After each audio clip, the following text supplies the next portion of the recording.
Good morning बच्चों। अभी तक अपन का चलना था ये समावेशी शिक्षा से संबंधित टॉपिक। अब आज मैं आपको करवा रही हूँ अक्षमता की अवधारणा और महत्व, यानी अक्षमता की अवधारणा और महत्व। तो concept and importance of disability. Disability यानी अक्षमता। अब हमें आपको ये बताना है कि ये अक्षमता है क्या।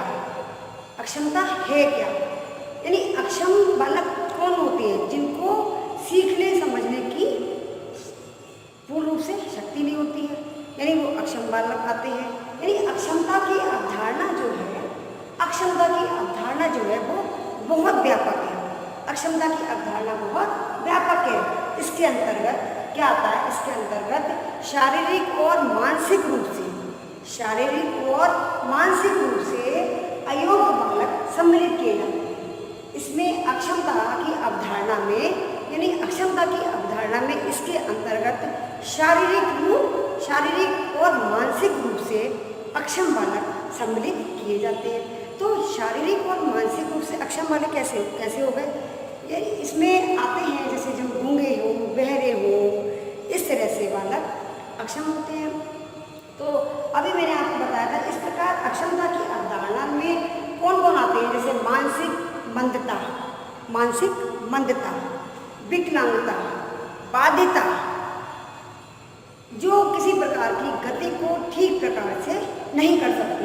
तो इसमें कौन कौन आते हैं? अक्षमता की अवधारणा में कौन कौन से बालक सम्मिलित किए जाते हैं? यानी मानसिक मंदता, विकलांगता और अक्षमता, यानी अधिगम अक्षमता को इसमें लिया जाता है। अधिगम अक्षमता का अध्ययन किया जाता है। अतः निःशक्तता और बाधिता और विकलांगता को हम निम्नलिखित रूप में स्पष्ट कर सकते हैं। यानी जो इस टॉपिक में है हमारे, यानी शारीरिक निःशक्तता और बाधिता, विकलांगता को हम निम्नलिखित रूप से स्पष्ट कर सकते हैं। अब हमारा पहला पॉइंट आता है शारीरिक विकलांगता। पहला पॉइंट आता है हमारा इसमें शारीरिक निःशक्तता।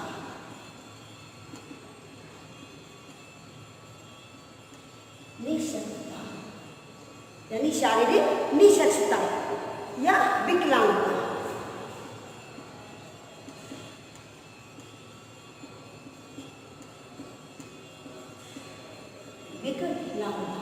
इसमें क्या आता है हमारा, यानी फिजिकल डिसेबिलिटी।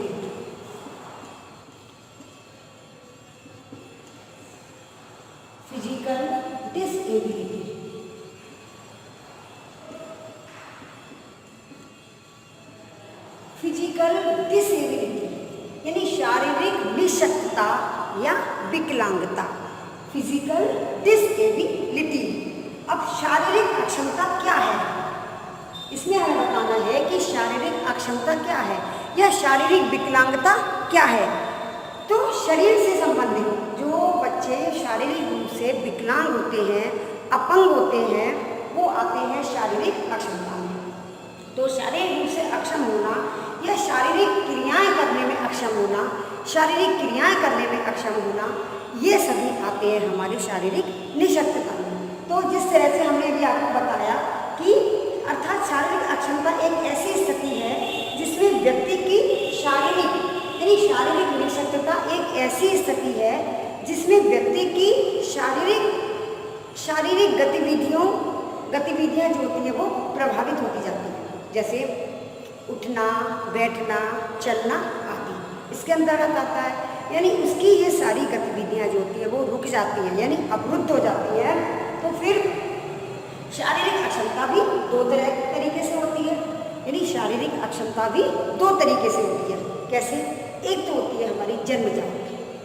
शारीरिक अक्षमता भी हमारी दो तरह से होती है। एक तो होती है जन्मजात और दूसरी होती है हमारी जन्म के बाद, यानी जन्मजात। तो जन्मजात का क्या मतलब है? यानी जो जन्म से, बच्चे का जब जन्म होता है तो वो जन्म के समय से ही कुछ बच्चों में, जैसे किसी का तालू चिपका हुआ होता है, किसी का तालू चिपका हुआ होता है, तो फिर डॉक्टर लोग ऑपरेशन वगैरह करके उसको सही करते हैं, अगर हो जाता है तो ठीक है, नहीं तो फिर नहीं हो पाता है, क्योंकि जो जन्म से ही होता है वो तो सही होना बहुत ही मुश्किल पड़ जाता है। तो ये अब जैसे कुछ बच्चे जन्म से ही देख नहीं पाते, यानी उनकी आंखों की रोशनी नहीं होती है, कुछ बच्चे जन्म से देख नहीं पाते, कुछ जन्म से सुन नहीं पाते, यानी वो बहरे होते हैं जन्मजात। ये तो जन्मजात में आ गया हमारा कि जो देख नहीं पा रहे हैं और ठीक से सुन नहीं पा रहे हैं या गूंगे हैं, मतलब जो बोल नहीं पा रहे हैं, तो ये तो हो जाती है हमारी जन्मजात। या किसी का जन्म से ही पैर खराब है, जन्म से ही पैर खराब है, या किसी का हाथ टेढ़ा है, किसी का हाथ टेढ़ा है, तो ये तो जन्म से ही होती है, तो इसको कहते हैं जन्मजात। अब दूसरी आती है हमारी जन्म के बाद। जन्म के बाद कैसी आती है, यानी जन्म के बाद जैसे किसी की अचानक कोई दुर्घटना हो जाती है, किसी का एक्सीडेंट हो गया, दुर्घटना हो गई, तो ये हो गया हमारा जन्म के बाद।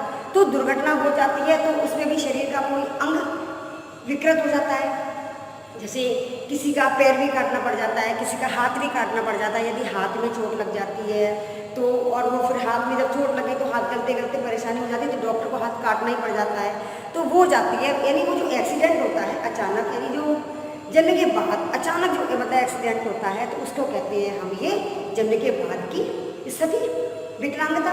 यानी तो दो प्रकार से होती है, एक तो होती है हमारी जन्मजात और दूसरी होती है हमारी जन्म के बाद। जन्म के बाद यदि कोई हादसा हो जाता है तो उसको हम बोलते हैं जन्म के बाद, कोई दुर्घटना होना, तो वो हमारा हो जाता है जन्म के बाद। तो ये हमारा आ गया शारीरिक निःशक्तता और विकलांगता के अंतर्गत। अब इसमें शारीरिक अक्षमता के भी निम्नलिखित प्रकार है। जैसे हमारा पहला आता है इसमें सेरेब्रल पॉलिसी। सेरेब्रल पॉलिसी ये क्या होती है हमारी सेरेब्रल पॉलिसी? क्या होती है? ये होती है हमारी मानसिक नीति। इसको हम कहते हैं मानसिक नीति, इसको हम कहते हैं मानसिक नीति।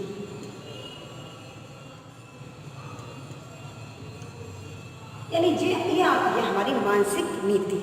मानसिक नीति क्या मतलब होता है? Cerebral palsy, cerebral palsy, cerebral यानी और पॉलिसी का क्या अर्थ है? यानी मस्तिष्क के दो भाग होते हैं। ये तो आपको पता ही है कि दायां और बायां, ये आपने साइंस में पढ़ा होगा, 10th क्लास में पढ़ा होगा। अब मैं आपको ये क्या बताऊं, ये तो आपने खुद ही पढ़ लिया होगा। यानी मस्तिष्क के दो भाग होते हैं, सेरेब्रल और पॉलिसी। पॉलिसी का मतलब यहाँ पे होता है कि जिस यानी उसमें मस्तिष्क में अज्ञात होना, आज्ञात यानी किसी प्रकार की कोई क्षति होना। जब हमारे दिमाग में यानी मस्तिष्क में किसी प्रकार की कोई क्षति हो जाती है तो हमारा दिमाग काम करना बंद कर देता है, और कुछ लोगों की तो मेमोरी भी चली जाती है, यानी याददाश्त भी चली जाती है उनकी। तो ये आता है हमारा सेरेब्रल पॉलिसी के अंतर्गत। जैसे कि किसी प्रकार का क्षति होना, मस्तिष्क के दोनों भागों में जब क्षति हो जाती है तो व्यक्ति अपनी जो मानसिक गतिविधियां होती हैं उसकी और जो शारीरिक गतिविधियों का नियंत्रण खो बैठता है। उसको कुछ पता ही नहीं रहता है कि हम क्या कर रहे हैं, क्योंकि उसका दिमाग तो काम करना बंद कर देता है। जैसे हमने गर्म तवे पर हाथ रख दिया, गर्म तवे पर हाथ रखा तो इसका हमें संवेदना, इसका पता कैसे चलेगा? क्योंकि हमारे मस्तिष्क के द्वारा कि ये तवा गर्म है तो हम एकदम हाथ हटा लेंगे अपना, तो ये मस्तिष्क बताता। और जब हमारा मस्तिष्क ही बेकार हो जाएगा तो हमें तो कुछ पता ही नहीं चल पाएगा, क्योंकि दिमाग ने काम करना बंद कर दिया, तो फिर उसकी शारीरिक गतिविधियाँ भी प्रभावित हो जाती हैं। तो ये आता है हमारा सेरेब्रल पॉलिसी के अंतर्गत, यानी या शरीर की गति समाप्त हो जाती है और उस पर नियंत्रण नहीं रहता है, और उस पर फिर नियंत्रण नहीं रहता है। ऐसे बालक मानसिक रूप से अक्षम हो जाते हैं, यानी अक्षमता का भी ये एक कारण है सेरेब्रल पॉलिसी। यानी इस प्रकार बच्चे जो होते हैं वो मानसिक रूप से अक्षम हो जाते हैं। अब हमारा अगला पॉइंट आता है पोलोमाइलाइटिस, पोलियो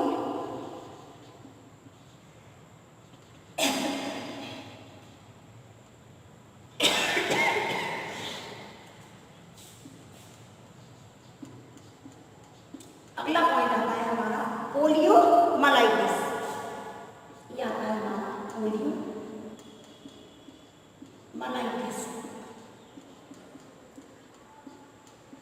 ये पोलियोमाइलाइटिस का होता है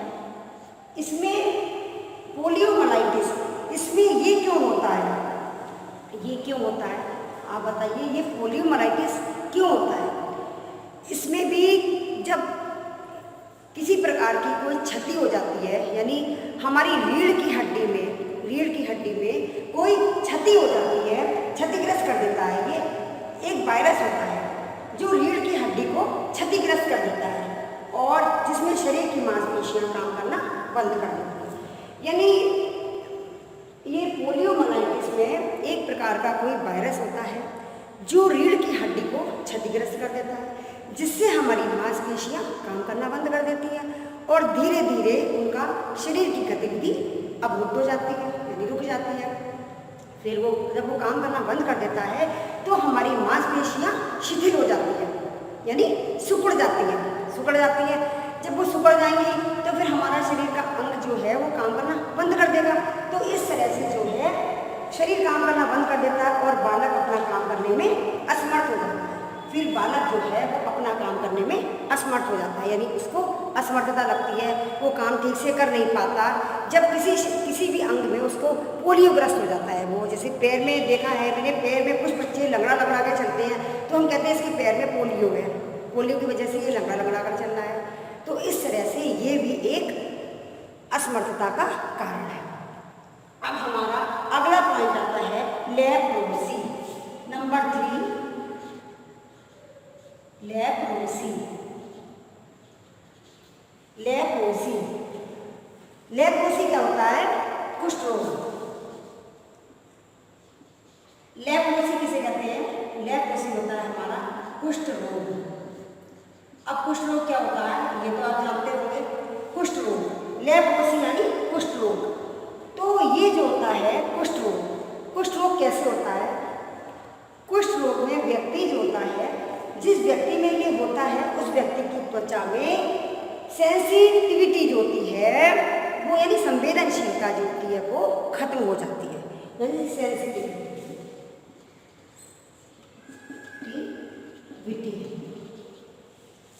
सेंसिटिविटी होता है संवेदनशीलता।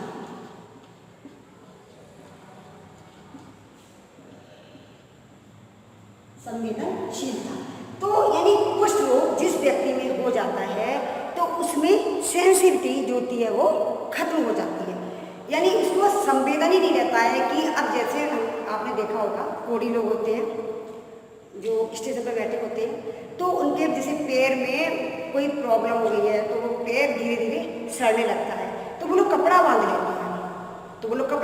हैं। और यदि उस अंग को हम छू के देखें, यानी टच करके देखें उसे, तो उसको कोई संवेदनशीलता ही नहीं होगी, उसको पता ही नहीं चलेगा कि किसी ने हमारा पैर छुआ है, उसको पता ही नहीं चल पाएगा। क्योंकि संवेदनशीलता जो होती है लेप्रोसी में, यानी कुष्ठ रोग में जो संवेदनशीलता होती है वो खत्म हो जाती है और धीरे धीरे उसकी मांसपेशियां होती हैं वो अपना काम करना बंद कर देती है और धीरे धीरे वो हिस्सा उसका गलने लग जाता है, धीरे धीरे वो उसमें गलने लग जाता है और इसका प्रभाव आँख, नाक, कान पर भी पड़ता है। इसका प्रभाव जो होता है कुष्ठ रोग का आँख, नाक, कान पर भी पड़ता है और धीरे धीरे उसकी संवेदनशीलता खत्म हो जाती है, यानी त्वचा में इन्फेक्शन हो जाता है।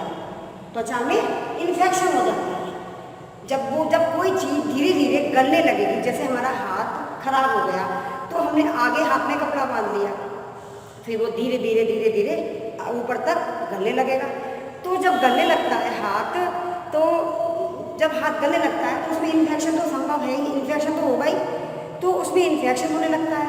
फिर इन्फेक्शन होने के बाद उस अंग को काटना भी पड़ता है। डॉक्टर कहते हैं इस अंग को काट दिया जाए तो ज़्यादा बेहतर है, नहीं तो फिर ये पूरे बॉडी में हो जाएगा इन्फेक्शन। एक अंग के चक्कर में फिर पूरे बॉडी में हो जाता है, इसलिए फिर उसका अंग शरीर का जो अंग होता है वो धीरे धीरे गलने लगता है, यानी मांसपेशियों का काम करना बंद हो जाता है। मांसपेशियां अपना काम करना बंद कर देती हैं और उसकी त्वचा में इन्फेक्शन हो जाता है और मांसपेशियां धीरे धीरे कमज़ोर हो जाती हैं और गलने लगती हैं, जिससे उसकी गतिविधि रुक जाती है। तो मांसपेशियां कमज़ोर हो जाती हैं तो शारीरिक क्रियाएं प्रभावित होने लगती हैं और वह बच्चा फिर मानसिक रूप से परेशान रहने लगता है, यानी मानसिक रूप से बीमार रहने लगता है। उसको टेंशन तो हो ही जाएगी, फिर वो मानसिक रूप से बीमार रहने लगता है।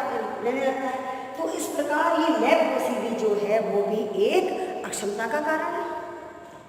यानी जो मैं आपको बता रही हूँ अक्षमता की अवधारणा, तो ये भी एक अक्षमता का कारण है। तो ये आपको समझ में आया। तो ये भी, इससे भी बच्चा काम करने में अक्षम हो जाता है। अब अगला टॉपिक हमारा आता है मस्क्यूलर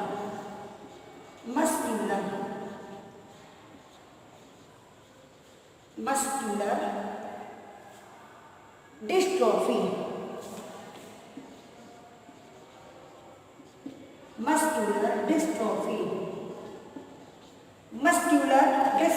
डिस्ट्रोफी क्या होता है?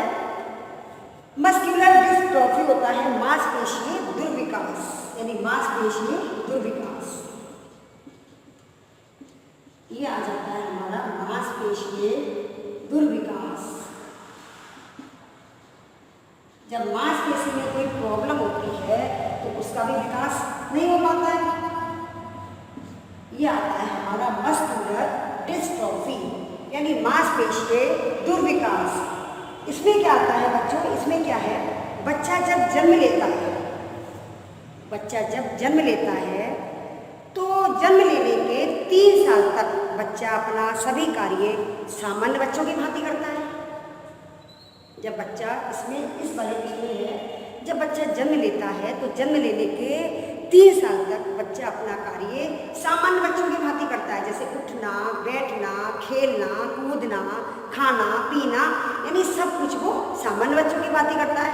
3 साल के बाद जैसे जैसे बच्चा बड़ा होता है तो उसकी मांसपेशियाँ जो होती है वो अपने आप ही, यानी मांसपेशियों में टाइटपन आने लगता है।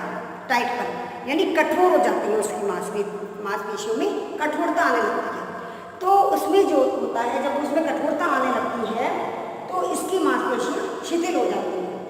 जब कठोरता आ जाएगी, मांसपेशियाँ अपने आप ही कठोर हो जाएंगी तो उसमें कठोरता आने लगती है, जिससे उसकी मांसपेशियाँ शिथिल हो जाती हैं।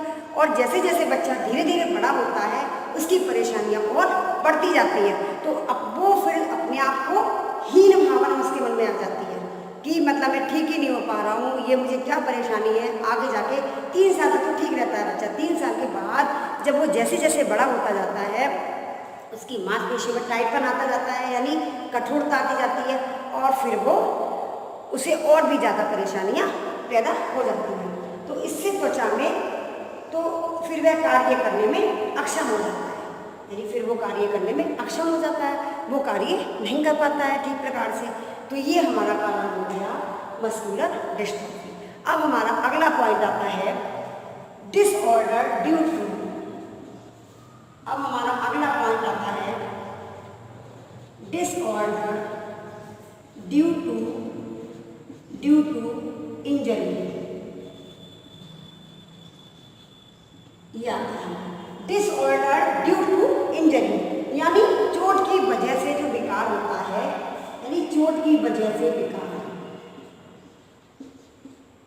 चोट की वजह से विकार, चोट की वजह से विकार।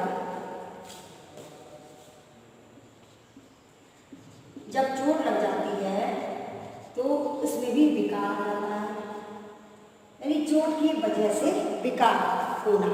तो चोट के कारण जब किसी व्यक्ति को शारीरिक चोट लग जाती है, जब किसी व्यक्ति को शारीरिक चोट लग जाती है तो वो उसकी शारीरिक गतिविधियां जो होती हैं वो प्रभावित हो जाती हैं, यानी उसको हर काम करने में असुविधा हो जाती है, वो ठीक से काम नहीं कर पाता। यानी चोट लगने के कारण, जब किसी को चोट लगी, अब जैसे किसी का हाथ टूट गया, किसी का पैर टूट गया, किसी का हाथ टूट गया, किसी का पैर टूट गया, किसी की रीढ़ की हड्डी टूट गई, जिसके कारण वह अपनी गतिविधियां करने में असमर्थ हो जाता है। ये तो अचानक ही हो जाता है, हाथ टूटना, पैर टूटना या रीढ़ की हड्डी टूटना। तो ये चोट लगने से जब ये समस्या आ जाती है तो व्यक्ति इसमें भी असमर्थ हो जाता है। तो इसमें भी व्यक्ति जब असमर्थ हो जाता है तो वो भी अक्षम, इसमें भी फिर अक्षमता ही गई, ये भी एक अक्षमता का कारण है।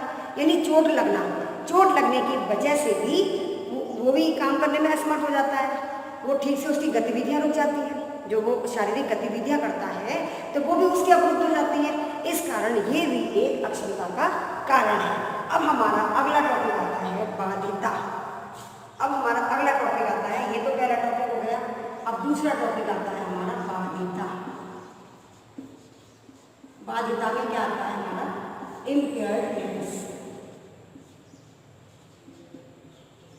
इम्पेयर्डनेस, इम्पेयर्डनेस, इम्पेयर्डनेस यानी बाधिता, इम्पेयर्डनेस बाधित बालक, इसमें आते हैं हमारे बाधित बालक, यानी किस तरह से बच्चे अपना काम करने में बाधित हो जाते हैं, ठीक है ना।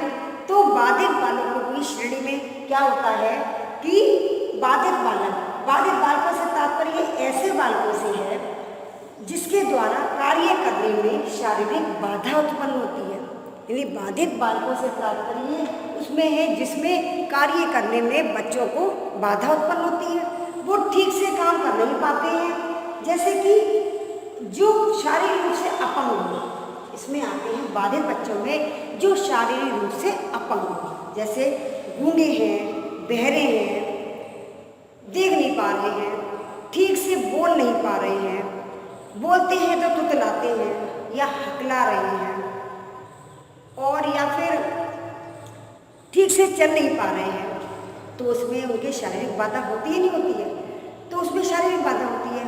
तो ये हमारे बाधिता के पॉइंट में ही है कि जो ठीक से बोल नहीं पा रहे हैं, चल नहीं पा रहे हैं, बोल रहे हैं तो शुद्ध नहीं बोल पा रहे हैं, तो ये सभी जो होता है इससे, लेकिन ये बच्चे जो होते हैं वो मानसिक रूप से सक्षम होते हैं, ठीक से बोल नहीं पाते हैं, यानी ये तो उनका शारीरिक दोष है, ये तो उनका शारीरिक दोष है यानी शरीर से संबंधित, लेकिन ये लोग मानसिक रूप से सक्षम होते हैं। मानसिक रूप से सक्षम होने के साथ साथ फिर भी इनमें एक आत्मविश्वास की कमी आ जाती है, फिर भी इनमें आत्मविश्वास की कमी आ जाती है, आत्महीनता की कमी आ जाती है, एकाकीपन की कमी आ जाती है, एकाकीपन की समस्या इनके मन में जागृत हो जाती है। वैसे तो ये मानसिक रूप से तो सक्षम है, इनको यानी इनका दिमाग इतना अच्छा है कि ये हर बात को अच्छी तरह ग्रहण कर लेते हैं, लेकिन फिर ये आगे जाके इनको ये प्रॉब्लम होती है कि हमें ये प्रॉब्लम हो रही है, जिस तरह से मैं आपको अभी बता रही हूँ। अब मैं आपका ये बिगाड़ दे रही हूँ, ये तो आपने नोट कर लिया होगा, ये मैं आपका बिगाड़ दे रही हूँ। अब हमारा आता है बाधिता के पॉइंट। बाधिता के पॉइंट में क्या आता है, यानी एकाकीपन, इसमें आत्मविश्वास में कमी है।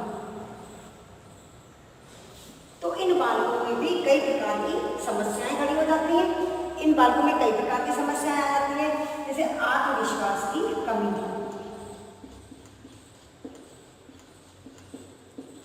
आत्मविश्वास की कमी। पहला पॉइंट हमारा आ जाता है बाधिता में आत्मविश्वास की कमी। अब इसमें प्रायः सभी बच्चों में आत्मविश्वास का अभाव पाया जाता है। इन जो बाधित बच्चे होते हैं, हमने ये देखा है कि बाधित बच्चों में प्रायः आत्मविश्वास का अभाव होता है। वो कैसे होता है कि ये बालक सदैव अपने स्वास्थ्य और भविष्य के प्रति चिंतित रहते हैं, इनको हमेशा ये चिंता लगी रहती है। वैसे तो दिमाग तो खूब अच्छा है, लेकिन अपने स्वास्थ्य के प्रति और भविष्य के प्रति ये हमेशा चिंतित रहते हैं ये बालक, और इनमें उत्साह की निरंतर कमी आती रहती है, क्योंकि इनका उत्साह खत्म हो जाता है, इनका उत्साह खत्म हो जाता है, और ये परिणाम स्वरूप लास्ट में क्या होता है कि ये चिड़चिड़े हो जाते हैं, यानी इसमें आत्मविश्वास इनका खत्म हो जाता है और ये स्वाभाविक रूप से चिड़चिड़े हो जाते हैं। वो कैसे, वैसे तो सब काम दिमाग तो ठीक है, लेकिन वो बेचारे शारीरिक रूप से असमर्थ है, ठीक से काम कर नहीं पा रहे, तो उसमें जो होता है वो आत्मविश्वास का अभाव स्वतः ही आ जाता है कि वो ठीक से कि हम ये वाला काम करेंगे तो लोग हमारी हंसी बनाएंगे। उनके अंदर ये भावना उत्पन्न हो जाती है कि अगर हम ये वाला काम करेंगे तो हमारे कहीं ये काम सब लोग हमें देख के हंसेंगे, इस तरह से। अब दूसरा पॉइंट आता है हमारा आत्महीनता। आत्महीनता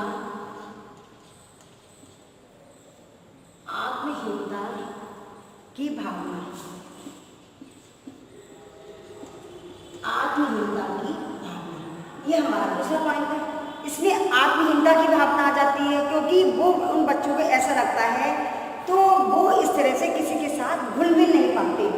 शारीरिक रूप से बाधित बच्चे मानसिक रूप से पूर्णतः विकसित और सक्षम होते हैं, लेकिन इनमें इसका कारण ये है शारीरिक रूप से विकलांग होने की वजह से इनको ऐसा लगता है कि कोई हमारी हंसी ना बनाए, यानी ये समूह में हंसी के पात्र बन जाते हैं, ये समूह में हंसी के पात्र बन जाते हैं। जैसे कोई बच्चा अपने साथियों के साथ आके कुछ बोलना चाहता है, बोलता है तो वो तुतलाता है थोड़ा सा। दिमाग तो उसका तेज है, हर चीज़ को कैच कर रहा है बहुत अच्छी तरह से हर चीज़ को कैच कर रहा है, लेकिन फिर भी जब वो बोलता है तो थोड़ा तुतला जाता है या थोड़ा हकलाता है तो वो क्या है, हंसी का पात्र बन जाता है। तो जब वो हंसी का पात्र बनता है तो वो सोचता है अब मैं उन लोगों के साथ जाके नहीं बैठूंगा, मैं नहीं जाऊंगा उन लोगों के बीच में। तो उसमें जो है आत्महीनता की कमी आ जाती है, क्योंकि वो अपने अंदर हीनता के भाव उत्पन्न हो जाता है उसके मन में, तो उसके उत्साह में निरंतर कमी आती रहती है।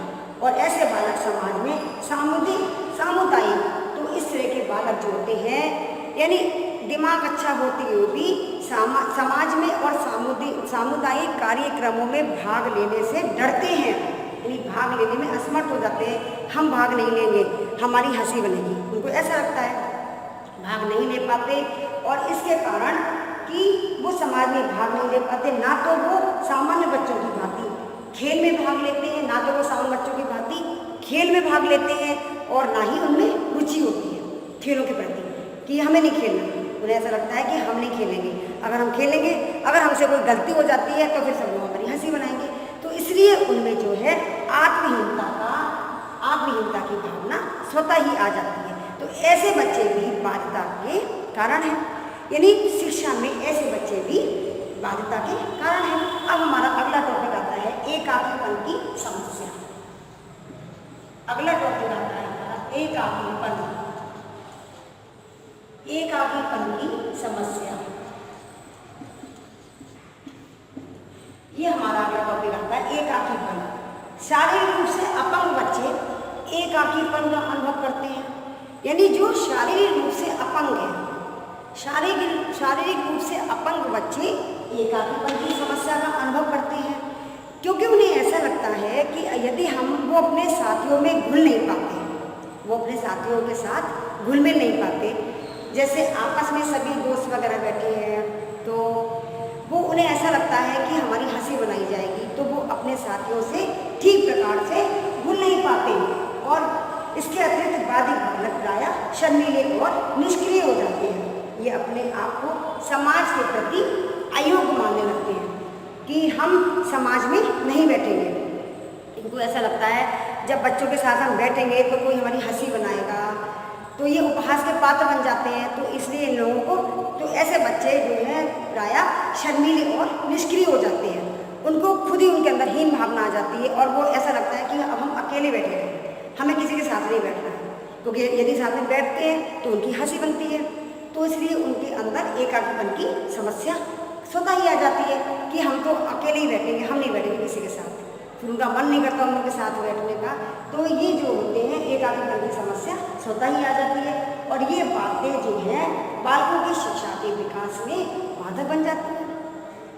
जब यानी फिर वो आना नहीं चाहते कि हम नहीं जाएंगे, लोग हमारी हंसी बनाएंगे, कि हमारा कोई, हम बच्चों के साथ नहीं बैठेंगे, वो लोग हमारी हंसी बनाते हैं, तो वो लोग अपने घर से आना ही नहीं चाहते हैं कि हम नहीं जाएंगे, क्योंकि उनको हंसी के पात्र बनते हैं। इसलिए उन बच्चों का विशेष रूप से ध्यान रखना चाहिए। लेकिन शिक्षक का तो यही कर्तव्य है कि उन सभी बच्चों का अच्छी तरह से ध्यान रखा जाए, जिसमें बाधित बच्चों में ये कमियाँ नहीं आनी चाहिए। यदि आत्मविश्वास में, उनका आत्मविश्वास हमें जगाना चाहिए कि नहीं आप बहुत अच्छे हैं, उनको उत्साहित करना चाहिए, जिससे उनके मन में उत्साह जागृत हो। तो उन्हें आत्मविश्वास का भाव जागृत करना चाहिए, यानी शिक्षक का यही काम है। और उसमें आत्महीनता की भावना को निकालना चाहिए कि नहीं, ये आत्महीनता की भावना आप निकाल दीजिए, ऐसा कुछ नहीं, आप बहुत इंटेलिजेंट हैं, यानी उनको उत्साहवर्धन करना चाहिए एकाकीपन की समस्या। और उसे कि नहीं आप अकेले नहीं बैठेंगे, आपको सबके साथ बैठना है, इस तरह का भाव उनके मन में जागृत करना चाहिए कि आप अकेले नहीं हैं, हम आपके साथ हैं। आपको यदि कोई समस्या है तो आप अपनी समस्या का समाधान करने हमारे पास आओ, हम आपको बताएंगे, तो जिससे उनका मन प्रसन्न हो और वो सभी के साथ मतलब घुल मिल सके। तो इसलिए शिक्षक को तो हर तरह से उनका साथ देना चाहिए, जिसमें उनमें बाधित बच्चों में ये समस्या उत्पन्न न हो। इन सभी बातों को शिक्षक को ध्यान में रखते हुए, जिससे ये बच्चे जो होते हैं वो अपनी शिक्षा के विकास में बाधक बन जाते हैं, तो इनकी वो ठीक प्रकार से शिक्षा ग्रहण नहीं कर पाते। तो इस तरह के असमर्थ बच्चे जो होते हैं वो शिक्षा के विकास में बाधक बन जाते हैं। अभी हमारा आज का टॉपिक इतना ही हुआ। अभी इसमें एक और रह गया है, यानी विकलांगता। अब वो ये विकलांगता का टॉपिक मैं आपको कल बताऊंगी, विकलांगता और विकलांगता की विशेषताएं। ये टॉपिक मैं आपको कल कराऊंगी। ठीक है, थैंक यू बच्चों।